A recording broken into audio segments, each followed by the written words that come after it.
현 세대를 파악하는 데 여러 가지 방법이 있습니다만은 전 개인적으로 청소년들의 언어와 10대들의 그 유행하는 춤, 행동을 많이 파악을 합니다. 그들의 습관들과 행동들을 파악하는데 그 중에서 저는 특히 언어를 살핍니다. 왜냐하면 10대 청소년들의 그 신조어나 유행어들이 그들의 부모님을 의식하며 반영하고 있기 때문에, 그리고 그것이 사회를 대변해주는 거울이기 때문에 그렇습니다. 그런데 요즘 인터넷 커뮤니티 청소년들에게 유행하는 단어를 계속해서 연도별로 분석을 해보고 살펴보면은 언어의 파괴의 문제나 비속어 문제가 아니라 점점 언어의 습관들이 남을 무시하거나 상처 주는 언어가 되고 있다는 것에 대해서 우리가 굉장히 우려를 하고 있습니다. 상처 주긴 언어의 습관으로 주로 이제 요즘 유행하는 언어를 말하자면은 어떤 상대방이 어떤 말을 하고 그 말을 반박하면은 긁혔냐? 그거를 또 줄여서 극이라고 표현합니다. 너 속 긁혔냐? 라는 식으로 이렇게 표현을 하고, 상대방이 심기를 건드리거나 영린을 건드려서 마음의 상처를 입히거나 정신적인 충격을 주면은 이런 표현을 합니다. 긁혔냐? 또 요즘 언어들의 특징이 점점 비하하는 용어로 많이 되는데, 과거에는 초등학교 친구들이 엄마한테 떼쓰는 언어로 어쩌라고 어떻게 해 이런 표현들이 이제는 더 발전돼서 알바노, 알 거 없잖아 라는 표현이 있고요.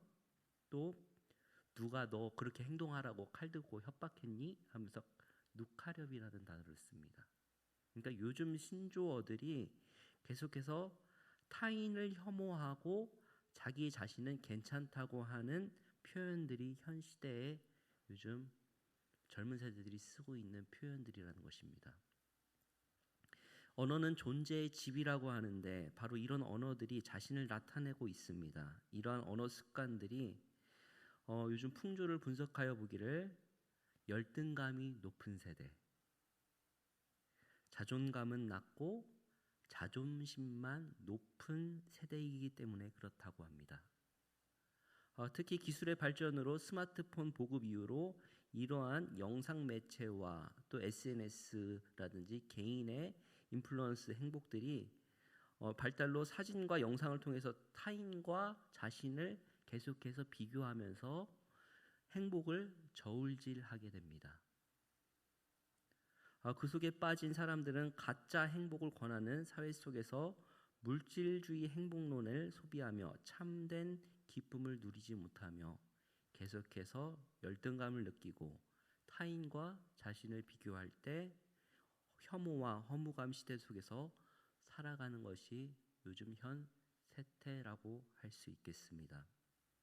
그러다 보니까는 많은 행동들과 많은 언어들이 열등감에 사로잡혀 있는 언어, 남을 깎아내리는 언어로 채워져고 있는 것이 요즘입니다. 오히려 참된 기쁨을 알지 못하는 이 세대, 오히려 복음이 더 필요한 세대라고 생각을 하게 됩니다. 이렇게 열등감에 사로잡혀 있고 자기 혐오로 채워져 있는 이 시대 속에서 이러한 문제를 하나님 앞에 진정한 자존감을 지키는 방법은 무엇일까요? 오늘 말씀을 읽은 그 주인공이 오늘 미가 선지자, 그 자존감을 지키는 선지자가 한 명 있었습니다. 계속해서 제가 소선지서를 이야기를 하고 있는데요. 성경에서 많이 밝혀지지 않은 사람들을 한 명씩 소개하는데, 그들의 신앙이 정말 우리가 한 번쯤은 꼭 한번 살펴봐야 될 중요한 사람들 중에 한 명입니다.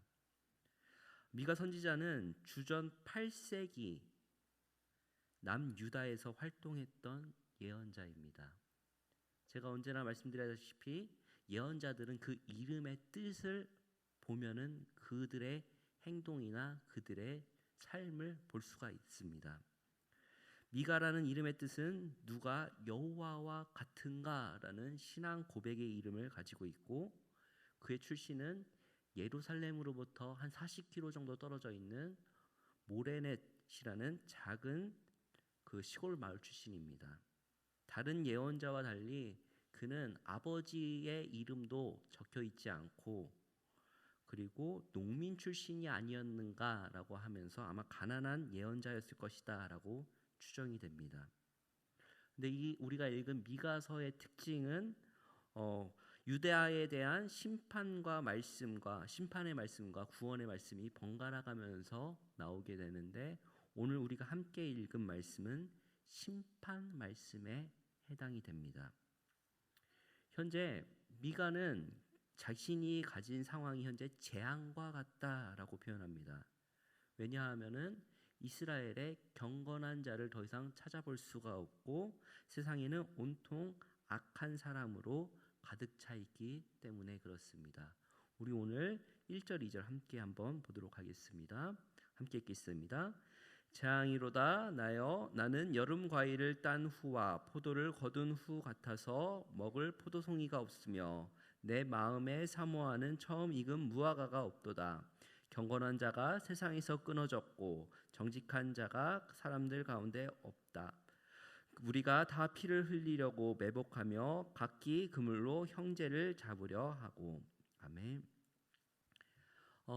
당시 유다 사회는 여름철 풍성했던 모든 과일을 따버려서 수확할 열매가 이제는 없다라고 하면서 그 상황을 답답하고 절망스러운 상황이라고 묘사를 합니다. 아무래도 이 미가 선지자가 농민 출신이라서 그런지 몰라도 이런 수확기에 농작물이 없다는 것은 저주와 같은 상황일 것입니다. 이렇게 비유하는 것은 남유다 수도 예루살렘의 상황을 말하기 위한 것인데 당시에 경건한 사람들이 사라졌고 정직한 사람을 찾을 수가 없다라는 것입니다. 마치 좋은 과일을 찾을 수 없듯이 경건한 자를 찾을 수가 없다라고 말하죠. 당시 상황은 자신의 이익을 위해서 다른 사람에게 피해를 입히고 올가미로 얽어맵니다. 또한 자신의 성공을 위해서 다른 사람들을 마구 짓밟습니다. 그래서 이런 사람들이 가득 차 있기 때문에 그는 나의 상황이 재앙과 같다, 절망적이다 라고 말합니다. 그리고 이어서 3절 4절에는 사회가 얼마나 타락했는지를 보여주고 있습니다. 우리 3절 4절 함께 보겠습니다. 두 손으로 악을 부지런히 행하는도다. 그 지도자와 재판관은 뇌물을 구하며 권세자는 자기 마음의 욕심을 말하며 그들이 서로 결합하니 그들이 가장 선한 자라도 가시 같고 가장 정직한 자라도 찔레 울타리보다 더하도다. 그들의 파수꾼들이 날 곧 그들 가운데에 형벌의 날이 임하였으니 이제는 그들이 요란하리로다. 아멘. 여기서 우리는 이스라엘 사회의 사회가 얼마나 서로 해치는 모습을 보게 되는데 마치 미가의 상황 속에서는 공적인 지도자부터 가까운 사람, 구체적으로는 자기 아내까지 어떤 사람도 믿을 사람이 없다라는 것이죠. 지도자와 재판관은 계속해서 뇌물을 구하고 욕심에 따라 살아가며 서로의 이익에 부합하는 사람들끼리 패거리를 파당을 짓고 살아갑니다. 그나마 그들 가운데 착한 사람도 가시와 같다고 합니다. 정직한 사람도 울타리 찔레보다 더하다라고 표현합니다. 그 중에 선한 사람도. 이러한 지도자들의 죄에 따라서 미가는 그들에게 심판을 선언하죠. 너희들에게 화가 있을 것이다. 그리하여서 혼란할 것이다. 지금 삶이 지금 당장은 승승장구하는 것 같지만은 결국에는 망하게 된다라고 오늘 말씀의 심판을 말하고 있습니다. 근데 이 단락에서 나오는 악인들은 앞절에 나오는 경건한 사람, 정직한 사람과 이렇게 대조가 되는데 이러한 행위의 불의를 이해하기 위해서는 우리가 미가서에 있는 구약의 황금률이라고 불리는 6장 8절을 봐야 됩니다. 아주 유명한 말씀입니다. 미가서 6장 8절입니다. 함께 읽겠습니다. 사람아 주께서 선한 것이 무엇임을 내게 보이셨나니 여호와께서 내게 구하시는 것은 오직 정의를 행하며 인자를 사랑하며 겸손하게 내 하나님과 함께 행하는 것이 아니냐. 아멘. 악인들이 철저하게 자기의 이익을 따라 살아간다면 경건한 사람은 또 정직한 사람은 하나님의 정의와 인자 또는 하나님과 함께 살아간다라는 것을 이야기합니다. 미가는 앞전에 있어서 하나님, 내가 하나님 앞에 무엇을 가지고 예배를 드려야 내가 경건한 사람이 되겠습니까? 라고 하나님께 묻습니다. 그래서 1년에 가장 값비싼 송아지를 가지고 갈까요? 아니면은 1000마리의 수양을 가지고 갈까요? 강과 같은 기름을 가지고 갈까요? 맏아들을 가져갈까요? 아니면 몸에서 난 자식을 원하시는지 고민하고 묻지만 하나님의 대답은 그렇지 않았습니다. 하나님께서 원하시는 것은 그런 재물들이 아니라 하나님의 말씀을 순종하는 사람을 원하신다는 대답을 하셨습니다. 그리고 그 음성을 듣고 그는 이렇게 말합니다. 미가가 기대하는 그 경건한 사람이 거져야 될 덕목은 인자를 사랑하는 것인데, 경건한 사람을 가리키는 이 원어 하시드는 인자, 곧 여러분들이 한 번쯤은 들어보셨을 헤세드와 거기서 나오는 언어입니다. 헤세드의 사랑이라고 그렇게 얘기를 하죠. 헤세드란 뜻은 여러 가지로 해석이 가능하지만 이것은 계약관계상의 용어입니다. 계약관계상의 용어. 이를 좀 더 풀어서 설명드리자면 하나님께서 우리의 하나님이 되어주시고 우리가 하나님의 백성이 된다는 언약을 맺은다면은 인자와 자비란 이러한 약속을 지키고 있는 사이 가운데서 그것을 그 말씀을 잘 듣고 순종할 때 이것이 잘 지켜지는 것을 헤세드라고 표현을 합니다. 그리고 그 약속을 지키고 계약적인 사랑을 실천하는 사랑이 바로 헤세드, 그리고 이러한 관계를 잘 지키는 사람에 나온 경건한 자가 하시드라는 것입니다. 그래서 성경에서는 여기서 인자라고 번역을 했습니다. 그런데 반대로 악인은 하나님과 맺은 약속을 잊고 하나님의 사랑을 무시하는 배은망덕한 사람입니다. 하나님과의 계약을 맺었지만 하나님의 말씀을 따르지 않고 하나님의 말씀을 거역하며 그 말대로 살아가지 않는 사람, 그것은 헤세드의 그 계약을 깨트리고 자신의 욕망대로 살아가는 죄인이라는 것이죠. 이들에게 예배와 제사는 습관적이고 의무 정도로 생각을 돼 있지 진정으로 하나님의 말씀을 지키는 자들이 아닙니다. 그들은 진정으로 하나님의 사랑을 하지 않고 말씀을 지키지 않고 저 자신의 주변에 있는 이웃들을 무시했을 것입니다.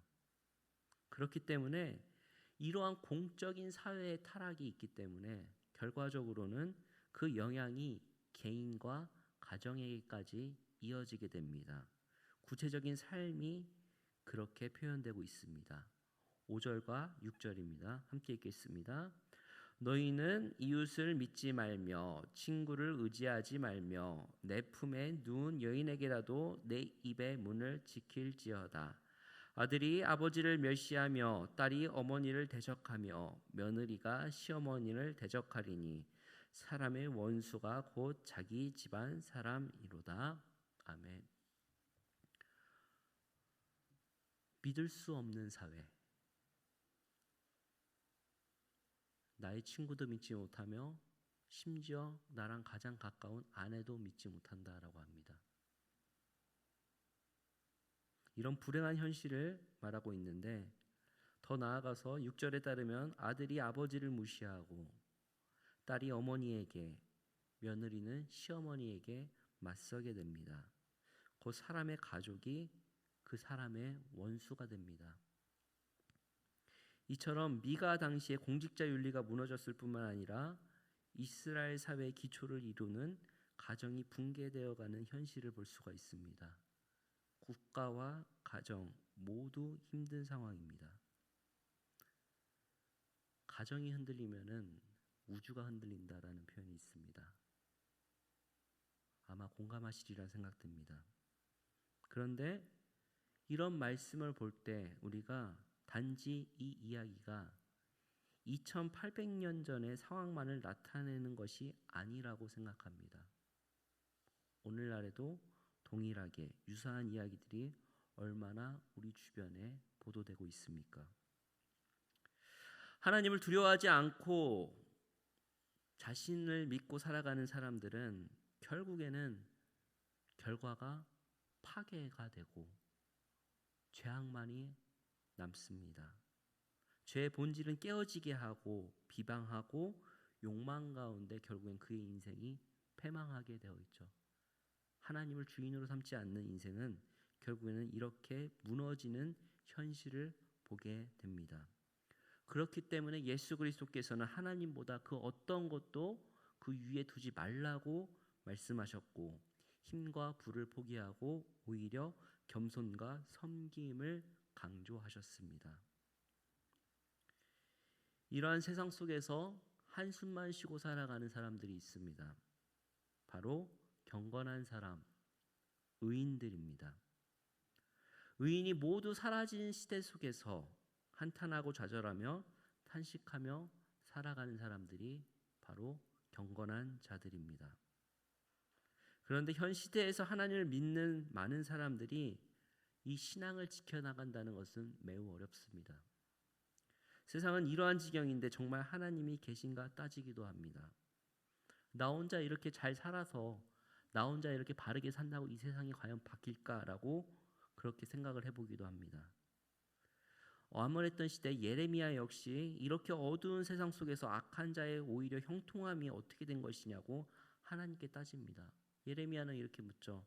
하나님, 악한 자들이 형통하고 반역자들이 이렇게 평안한 까닭이 무엇입니까? 라고 따지게 됩니다.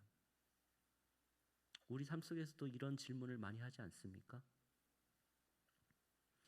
미가 역시 자신이 살아가고 있는 어두운 세상 속에서 자신이 걷고 있는 길이 참으로 외롭고 힘든 길임을 고백하며 탄식하는 것이 바로 오늘의 말씀입니다.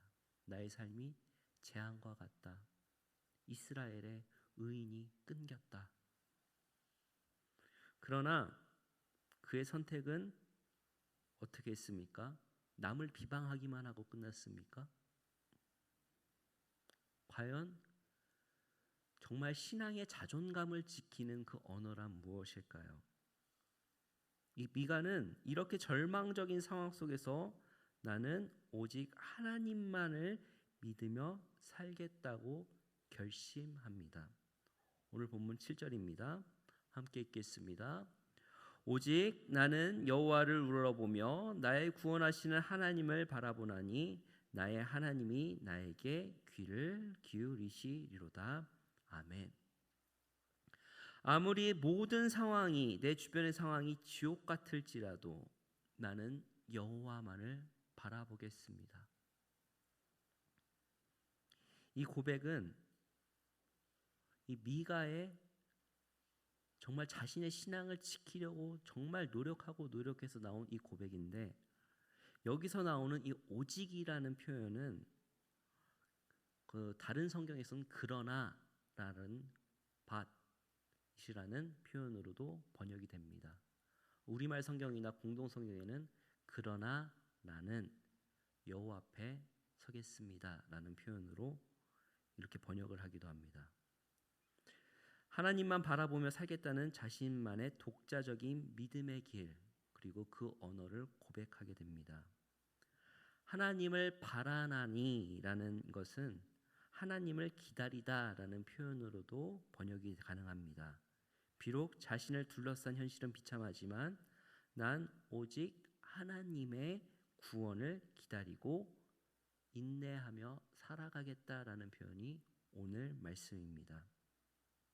그 어떤 세상의 절망적인 상황과 낙심 가운데서 그러나 나는 여호와 앞에 서리라 라고 말하고 있는 것입니다. 성도 여러분, 우리가 처한 상황이 아무리 절망적이고 세상이 아무리 무너질 것 같은 재앙 속이라도 우리는 남 탓하는 인생, 남을 깎아내리는 인생이 아니라 나의 언어가 이 미가의 고백과 같이 나의 자존감, 그리스도인의 자존감을 지켜내는 언어를 사용하시기를 소망합니다. 이 언어를 사용하면서 우리 아이들에게 이것을 계속해서 영향을 끼쳐줘야 되는 것입니다. 우리 그리스도인의 언어 생활은 항상 남을 세워주는 언어, 남을 높여주는 언어, 그리고 함께하는 언어로 같이 가야 될 줄을 믿습니다. 1절에 앞전에 말씀드렸다시피 미가는 그가 가진 상황이 매우 열등감이 높을 수밖에 없었던 환경에 있는 사람입니다. 그는 시골 출신입니다. 그때 당시에 미가 당시에 누가 같이 살았냐면 이사야가 같이 살았습니다. 이사야는 어떤 사람이었나요? 그는 왕족에다가 매우 귀족 자제였습니다. 또 다른 선지자들은 어떻습니까? 예레미야와 에스겔은 제사장의 후예입니다. 또 우리가 저번에 한번 봤다시피 아모스는 굉장히 부유한 목장 주인이었던 것으로 예상이 됩니다. 그런데 아무것도 별 볼 일 없는 가문의 미가가 오늘 이러한 고백을 합니다. 변두리 모레셋에서 예루살렘을 향하여 열등감에 사로잡혀 살아가지 않고 오히려 자신의 삶과 경험을 통해 정의와 인자를 사랑하며 하나님께 동행하라고 말합니다. 그것이 어떻게 가능하겠습니까? 바로 자신이 안고 있는 현실과 치열하게 싸우고 그 현실을 믿음으로 이겨내려고 처절하게 몸부림쳤기 때문에 이 고백이 가능한 것입니다. 우리 주변의 상황은 과연 어떠한 상황입니까? 그러나 나는 여호와 앞에 서리라 라는 신앙의 고백을 하기를 축복합니다. 그리고 그러나 나는에서 우리 일신교회가 그러나 우리는 이라는 고백을 함께 하기를 소망합니다. 하나님 말씀 앞에 바로 서며 진정한 자존감을 지켜나갈 때, 그리고 그런 자존감을 지켜나가는 그리스도인이 한두 명씩 내 곁에 있을 때, 하나님 악인들이 이렇게 형통하면 어찌입니까? 라는 그런 것이 아니라 오직 우리는 어떠한 상황이라도 요 앞에 서겠다라는 우리 신앙의 공동체가 되기를 주님의 이름으로 축복합니다. 그리하여서 이 세상과 하나님의 말씀을 지키며 그리스도인이 이런 자존감을 지켜나갈 때, 그렇게 할 때에 이 땅에 하나님의 나라가, 하나님이 말씀하시는 정의와 공의가 이 땅 가운데 펼쳐질 것을 믿습니다. 우리 말씀을 생각하면서 함께 기도했으면 좋겠습니다. 하나님, 오늘 말씀을 볼 때 우리 사회가 너무나 절망적인 가운데 있습니다. 그럼에도 불구하고 오직 나는 여호와 앞에 서기를 원합니다. 나의 언어와 나의 행실이 하나님 가운데 더욱더 믿음의 길을 걸을 수 있도록 하게 해달라고 그렇게 기도해 주시고, 또한 이 기도가 나만의 기도가 아니라 우리 일신 공동체에, 그러나 우리는 여호와 앞에 서리라 라는 그 고백을 할 수 있게 해달라고 함께 우리 주여 3번 외치고 합심으로 기도하겠습니다. 주여 주여 주여. 아버지 하나님, 오늘 말씀을 통해서 우리가 다시금 생각해 봅니다. 아버지 뜻 가운데